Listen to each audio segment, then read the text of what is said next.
We've now got a panel with Verity and Hans. The Verity's come from the University of Melbourne. Monash. Oh, Monash, sorry. So, from Monash today, and we'll hear about ecotopianism as well. So, and we'll have a discussion afterwards. So, okay, thanks, James. Yeah.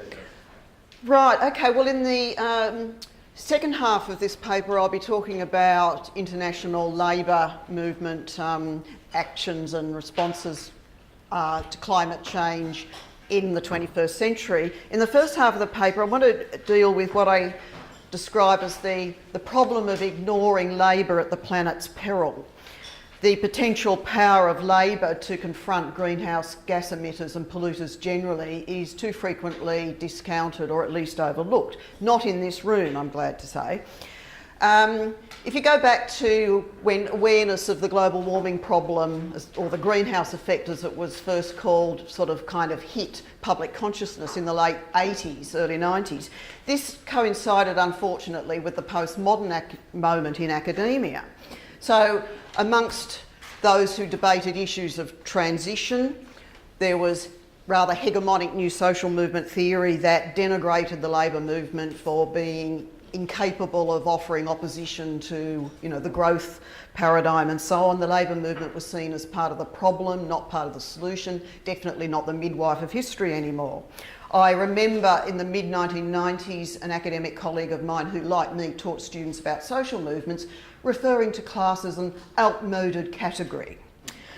I think it was ironic that just as global corporations embarked on a huge global assault on workers across the planet, hugely exacerbating economic inequalities everywhere, academics were busy debating the death of class.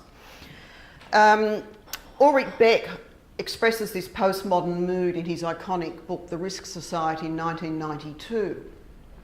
He gives an example of a lead crystal factory dropping flecks of arsenic on the nearby town of Altenstadt in Germany. And instead of possibly considering that the workers in the factory could be called upon to cease working until the emissions ceased, till the factory cleaned up its act, he says the solution was for hazards like this to become scandalous through dissenting voices, alternative experts who would provide discursive checking in the crossfire of opinions. But if you lived in Altenstadt, would you prefer to rely on the workers stopping working there or discursive checking? And I think there's still a tendency to assume that unions, workers will not act in defence of the environment because they're into a productivist logic that wants development of any sort in the interest of job creation. Tony Marr of the CFMEU, the union that employs the Australian workers most responsible, if you like, for creating greenhouse gas emissions, has referred to this problem of the prole bashing response of, including green activists. There are very good reasons, as we know, for working class people and poorer people to be even more concerned about the environment than the rest of us. It's not only between countries but within countries that there's an inverse correlation between complicity in causing climate change and suffering its consequences. This is already evident in the playing out of emergency situations. Naomi Klein describes the divide in New Orleans in September 2005 when Katrina hit. The economically secure drove out of town in their gas-guzzling SUVs, checked into hotels and called their insurance companies. The 120,000 people without cars who depended on the state to organise their evacuation waited for help that did not arrive. And the everyday experience of a warming planet we know will not be endured equally either. For the rich will weather the consequences better, though not completely. They'll buy their way out of unsafe or unpleasant environments with more heat-proof housing, greater ability to pay increased prices for water, food and other essentials, greater access to medical care for heat-related illnesses, relocation to cooler or higher areas. whereas poorer people, whether they live in developing or developed countries, will have fewer options, yet have contributed least to global warming. This is the two injustices that we need to be mindful of. The primary injustice is the one I've just mentioned, but the secondary injustice, which unions and workers are also particularly concerned with, is that climate change mitigation also disproportionately adversely affects poorer people, for example, workers in fossil fuel industries. So there is this problem, however, that workers in these industries and unions representing these workers, their position is often willfully misrepresented by the employers, who for obvious reasons want to, are interested in business as usual, by politicians, and even unfortunately by some green groups. If you consider again the case of the CFMEU, it was Peter Colley, its researcher in 1992, who wrote one of the first union publications on climate change anywhere in the world, and this was the ACTU's 32-page booklet, The Greenhouse Effect. And, for the time, it's an extraordinarily prescient publication. And if that vision had been implemented back then, imagine how far in advance Australia would have been in terms of climate change mitigation. But who was in government? Paul Keating. So nothing happened to that ACTU official vision of how to respond to the climate crisis. And it called on union members to make greenhouse issues part of regular union activities and to work with environment groups to help develop their awareness of the importance of unions in combating the problem. In 1997, the CFMEU supported ratification of the Kyoto Protocol, saying that the reasons for not ratifying it were, quote, spurious at best and more likely just plain lies. And it argued for social justice to be a key consideration in development of climate change responses. But out there was this strong impression that, of course, the CFMEU would be against ratification of the Kyoto Protocol, but that just wasn't the case. And in 2007, for example, the union funded a $1 million advertisement to refute, quote, the falsehood that climate change inaction protects jobs. Nothing could be further from the truth. And it ran this ad on television stations in mining areas for the 2007 election. It featured hard-hatted employees saying, protect our jobs and communities. Choose a government that's serious about climate change. And it goes on and on and on, just to give you some idea of the programmatic statements that this greenhouse gas emitting union continues to make about the dangers of climate change and the need to move away from a dependence on fossil fuels, but nonetheless integrating the concerns and capacities of working people in order to cope with the climate crisis in a way that is just and fair for working people. Global warming responses that don't have a strong social justice component will exacerbate disadvantage, and so on. Now, Tony Marr, the Secretary, has reflected on the peculiar position that the workers in that union find themselves, that they are killing the planet. But he says, our members are sick of being demonised and seen only as part of the problem.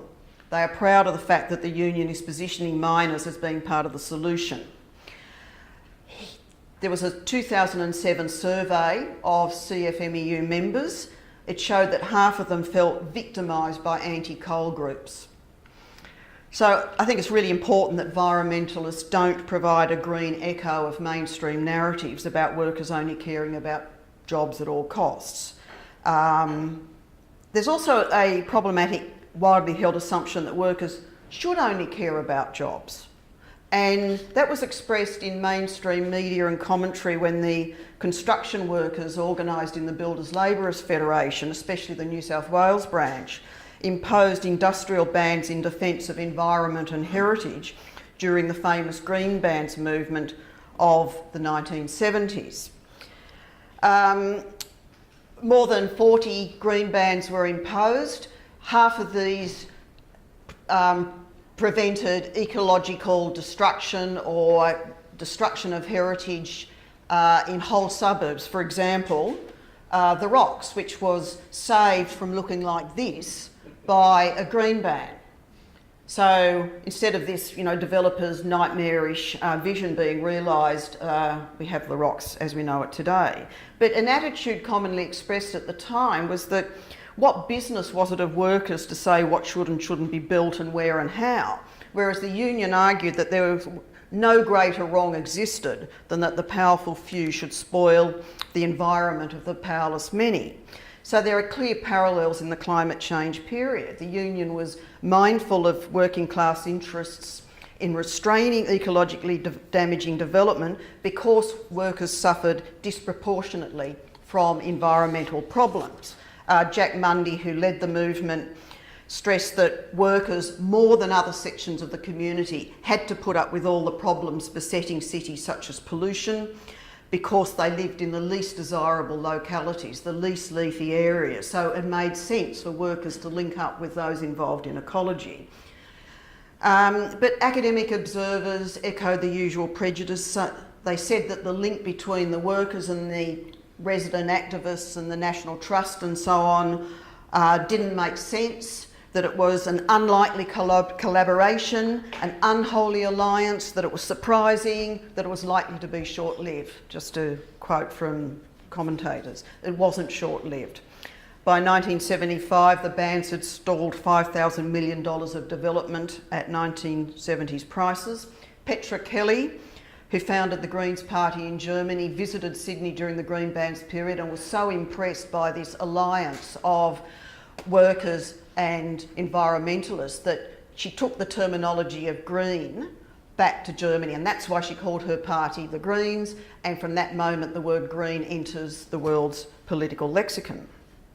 It comes from working class action in defence of the environment. So what about ecotopian thinkers? Like Beck, often the ecotopian imagination is unreceptive to the potential of labour movements to bring about significant social change towards an egalitarian and sustainable green future. There's a book currently about to go to press written by Andrew Milner and James Burgmann on climate change fiction, and not one of the 200 novels, short stories, films and television series examined in this study imagines, depicts the working class as an ecological actor in the transition to ecotopia. There's a similar absence in philosophical ecotopianism. I'll give you just one example of a wonderful thinker, Ted Trainer. His vision of the simpler way is almost certainly more or less exactly what we need in the future. Obviously, we need to have a more autarkic, a simpler way of living to preserve resources. He talks too about the importance of people being conscientious, caring, responsible citizens. I'm not keen about coming to working bees, but yeah, a strong collectivist outlook. Of course, it's all wonderful. It's exactly what we need, but. And this is the problem that I have with, all these wonderful, fanciful pictures in the air of the future ecotopia or eco-socialism. Is it an adequate politics of transition? Can capitalist society be changed bit by building up new cooperative forms of ecological living within the shell of the old? Or is rupture necessary? Eric Olin Wright's book on envisioning real utopias talks about ultimately the necessity of challenge and confrontation, not just collaborative problem solving. That if you're realistic about a project of social empowerment, then you have to work out how to force the issue. So the climate justice movement needs to include not only a map of ecotopia, but an action plan for getting there. What agent in society has the power to force systemic wholesale change? Now, Ariel Soler. Is Ariel here? Okay, she urges the significance of the meta-industrial labour class, peasants, mothers, fishers and gatherers, who meet everyday needs for the majority of people on earth and whose reproductive modes of economic provisioning already practice precaution and sustainability. I think Ariel's case is premised on the decline of the traditional proletariat, but it isn't declining. The industrial workforce is growing hugely globally at the expense of peasants, mothers, fishers and gatherers drawn into wage labour by the ravages of globalisation, leaving no other nexus but callous cash payment. For example, during the 1980s, 150 million Chinese migrated from rural to urban areas to work in factories opened up by global corporations. China now contains the largest working class in capitalism's history. The Delhi industrial belt has also turned peasants, mothers and fishers into industrial workers. My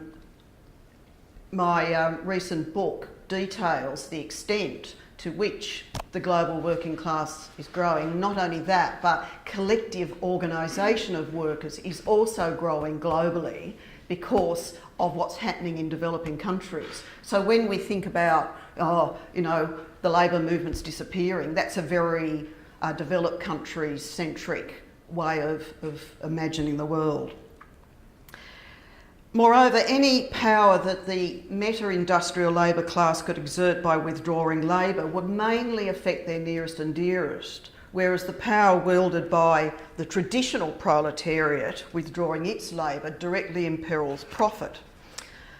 Now, I've already spoken of the particular interest of the working class in environmental protection, but we also need to stress the capacity to do so. And in the Green Bans movement, the union not only imposed bans, but also threatened to withdraw labour from projects other than the disputed ones. And this is how the very first Green Ban came about, was that builders' labourers on a North Sydney office block being built by the same company that wanted to demolish Kelly's Bush sent this telegram to the developers, which was how Kelly's Bush was saved. And the Green Bans movement started and so on. The union also defended its green bans on picket lines and at demonstrations, supported enthusiastically by the resident activists who were radicalised by the union's green bans. And this was a period when Marcuse was all the rage. But this action persuaded many in the New Left at the time that perhaps the working class could be an agent of change after all. Because they saw the Green Bans movement utilising the collective power of workers at the point of production. That action created havoc, it polarised society, and governments were obliged to respond to this industrial challenge and bring in laws to protect environment and heritage, and the culture of town planning also changed. Environmentalists couldn't have achieved that without that industrial action, and that was acknowledged in the journalistic metaphors at the time. The union was typically depicted as the muscle. The trust and resident groups lacked the teeth that the union had.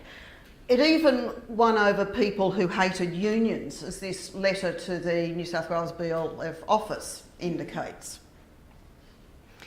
Now, elsewhere in the world, a couple of decades later, a study of red and green movements in Taiwan and South Korea in the late 1990s and early this century came to the same conclusion.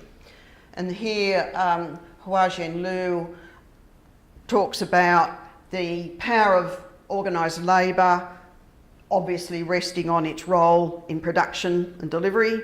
The power of the environmental movement is essentially ideological, and the South Korean and Taiwanese environmental movements found that there were severe limits to what they could achieve with mere ideological power. And they did some interviews with these activists about how they felt this powerlessness and how they had found that they needed to connect up with labour movements in order to achieve anything. So Liu concludes that labour and environmental movements have been travelling toward each other. So what's been going on in terms of international labour and climate change? Well, to look first at the just transition concept, which was developed first, talked about in the 1990s. It was articulated in this Canadian Labour Congress policy document, and it's really focusing on that secondary injustice, that mitigation disproportionately affects workers and so on, unless you develop policies to solve that problem. And this has become really a leitmotif of international labour in terms of sort of the pronouncements and policy declarations at the institutional level, as we can see, and I'll just run through some of these developments. The Trade Union Confederation at its founding conference in 2006 talked about the 3 pillars of sustainable development: economic, social and environmental. The document in 2008 explicitly looking at unions and climate change. Climate change raises important questions, stressed the importance of unions engaging in climate negotiations.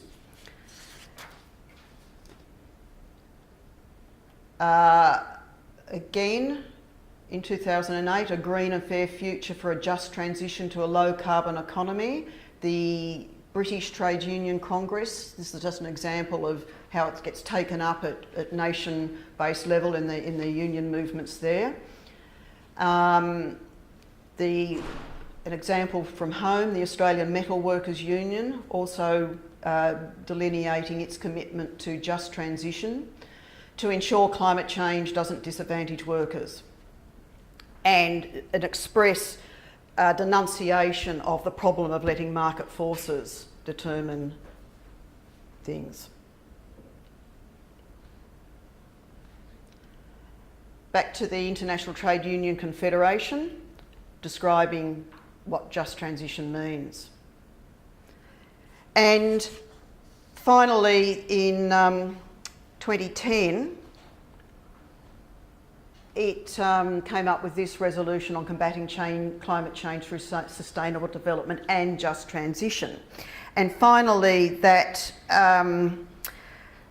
position articulated in this document was recognised by the United Nations Framework Convention on Climate Change in 2010, and governments agreed to incorporate the just transition concept into the decisions after a lobbying campaign by the International Trade Union Confederation. So obviously these moves are concerned with allocating the costs of climate change mitigation fairly. Now, at a more grassroots level internationally, we have the interesting emergence of the network called Trade Unions for Energy Democracy. This is an international network that was formed in 2012. It now comprises 64 trade union bodies from 24 countries in both the global north and south. In just 2018 alone, so far, 560,000 members, or unions representing 560,000 members, have joined. It's growing all the time. This was how Canada's National Union of Public and General Employees, that joined in September, explained why they were joining this network.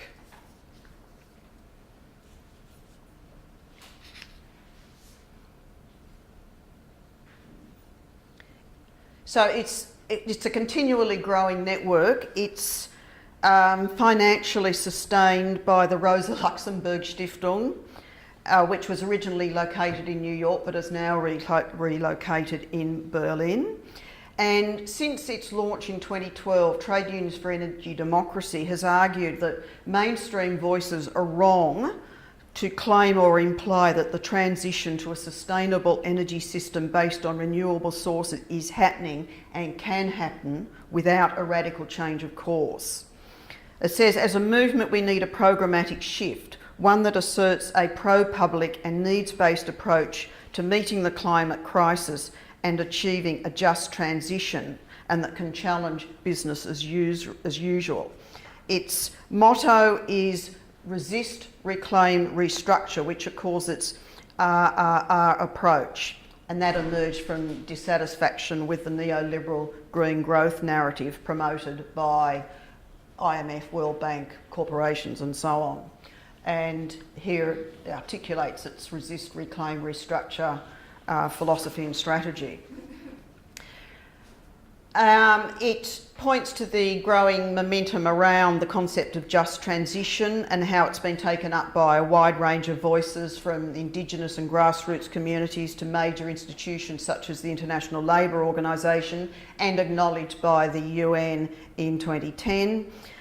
And it argues that that momentum provides an opportunity for unions to broaden the perspective beyond social dialogue, because a growing number of unions internationally are recognising that the struggle for energy democracy has a crucial role to play in the struggle for civilisational survival. And as it said recently, it's talking about systemic change, a transition based on meeting human needs, respecting natural limits, but integrating workers-focused concerns into this program for transformation. I'll just give you some examples of what's going on in particular countries in this network. In South Africa, there's an unfortunate lineup of a coal-dependent public power utility called Eskom that's engaged in confrontation with private renewable energy interests. The National Union of Metal Workers of South Africa and the South African Federation of Trade Unions, that are affiliated to Trade Unions for Energy Democracy, have crafted a clear response to this problematic situation that calls for the radical restructuring of Eskom and social ownership of the renewable sector as well. So they've cleared their opposition to capitalist capture of renewable energy and their support for a socially owned and democratic alternative. In the UK, it's the Trade Unions for Energy Democracy there that's been influential in the development of the 2017 Labor Party manifesto commitment to reclaim the country's energy system back to public democratic control. In mid-February this year, all of the UK's major unions attended a Trade Unions for Energy Democracy meeting, and that was also attended by European unions and parties such as Die Linke and Podemos. In June this year, another meeting was convened by TUED in Sheffield, attended by the key UK unions as well as the Trade Union Congress, and so on. And I mean, Corbyn Labor is really, really indebted to Trade Unions for Energy Democracy for its, tackling the problem programmatically at last. In South America, in October this year, there was a meeting convened by the Trade Union Confederation of the Americas with representatives from 15 South American countries, and it discussed how to oppose the predatory and repressive actions of mining and drilling companies across the continent. This is another TUED initiative, and unanimous support was expressed for the principles of deprivatise, democratise and decommodify. And it came out with this statement.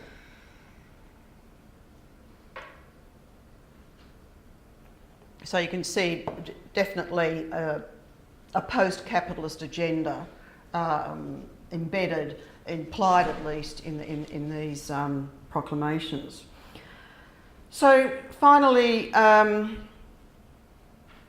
what are the prospects for the working class to act to protect the planet?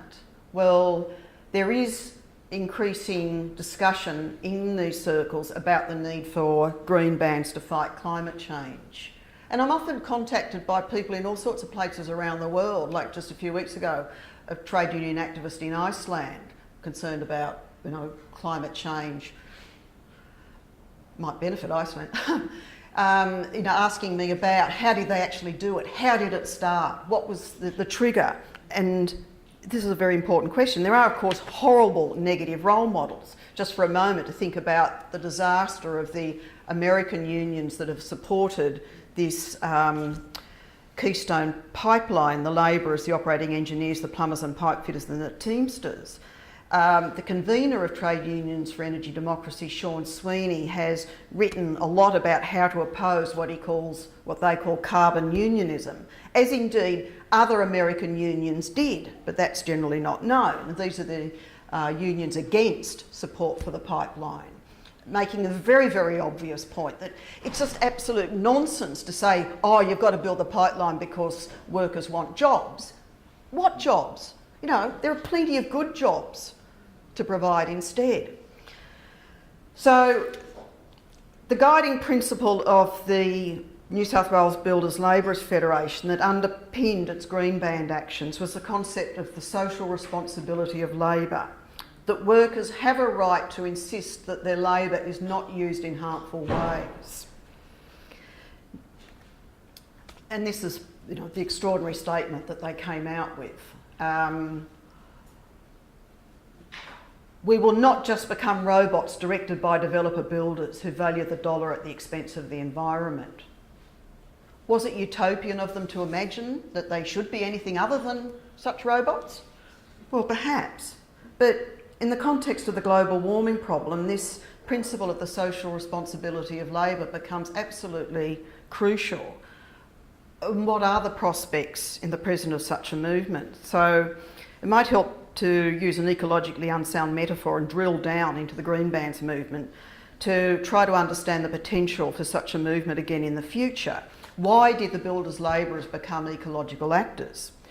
Well, it happened slowly and gradually. From the mid-1960s, the union became increasingly concerned with matters of town planning. It started to criticise the boom in office block development, the buildings that they were building, and they came to start to plead instead for the construction of socially useful projects. They came out with this statement in 1971. Then, a couple of years later, the union attempted to have a claim inserted into the National Building Industry Award stipulating that 60% of the building industry's resources had to be diverted into construction of public amenities such as hospitals, kindergartens, creches and houses to channel resources away from building useless office buildings which presently stand idle in all major cities and use our limited resources in the public interest.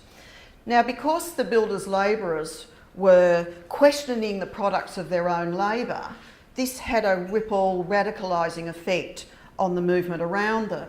Buildings for need, not greed, and so on. People before profits, the slogan of the Green Bands movement. And in this questioning of the products of their own labour, this is Jack Mundish saying too few people question the products we make. There are obvious parallels in the climate change period where you have to make the case for green jobs rather than brown ones and never doing brown ones and so on. It was the role of builders' labourers within the industry that had heightened their awareness of damage and destruction.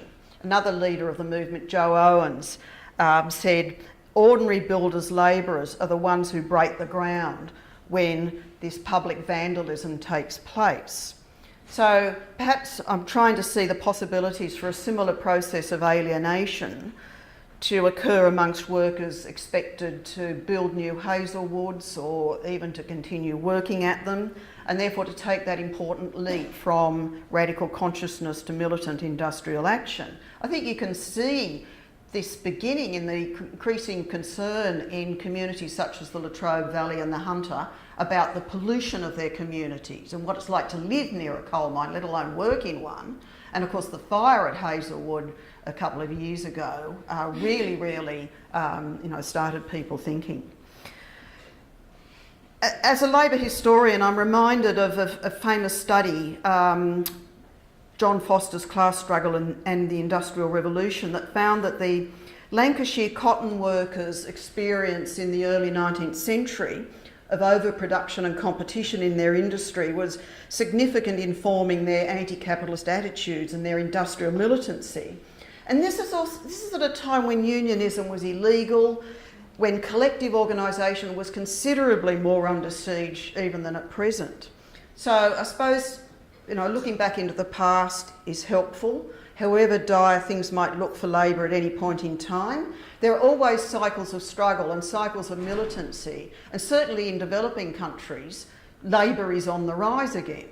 So to look into the future, I think you need to think about such things, and as we build a better world, don't overlook the potential power of labour to force the issue by refusing to work in polluting greenhouse gas emitting industries. Thank you.